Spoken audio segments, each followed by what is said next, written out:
Saudaraku, pada pertandingan Final 2024 untuk kategori putri yang berlangsung di Macau, China, Thailand berhasil mendapatkan kemenangan dramatis atas Prancis dengan skor akhir 3-2 yang berlangsung pada kemarin Jumat 31 Mei 2024. Pertandingan tersebut berlangsung cukup sengit di mana Thailand akhirnya mampu melampaui poin dari Korea Selatan pada tabel klasmen FNL 2024 dengan torehan 5 angka.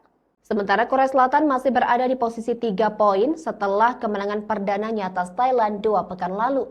Kemenangan ini menjadi suntikan semangat bagi Thailand yang berhasil meraih kemenangan dalam 2 laga beruntun. Permainan Thailand terlihat solid dari segi pertahanan dan tetap tenang meskipun beberapa kali tertekan. Pada set pertama, meski sempat tertinggal 9-7 dari Prancis, Thailand berhasil membalikkan keadaan dan unggul 11-13. Thailand mampu mempertahankan momentum dan memenangkan set pertama dengan skor 23-25. Di set kedua, Thailand melanjutkan performa apiknya dengan mempertahankan dan penerimaan bola yang kuat. Setelah jual beli serangan di awal set, Thailand unggul hingga skor 5-7. Selepas technical timeout, Thailand semakin mendominasi dan mengakhiri set kedua dengan kemenangan 21-25.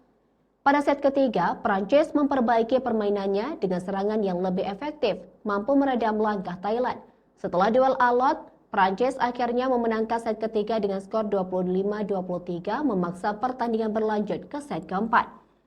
Di set keempat, Thailand berusaha keras untuk meraih kemenangan, namun Prancis berhasil memenangkan set tersebut dengan skor 25-20, sehingga pertandingan berlanjut di set kelima yang menentukan.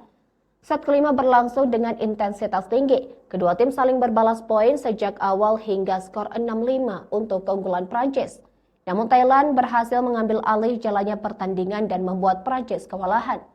Akhirnya Thailand memenangkan set kelima dengan skor 15-7, memastikan kemenangan dramatis atas Prancis. Kemenangan ini menunjukkan kekuatan dan ketenangan Thailand dalam menghadapi tekanan, sekaligus menjadi modal berharga untuk melanjutkan perjuangan di FNL 2024 kategori putri.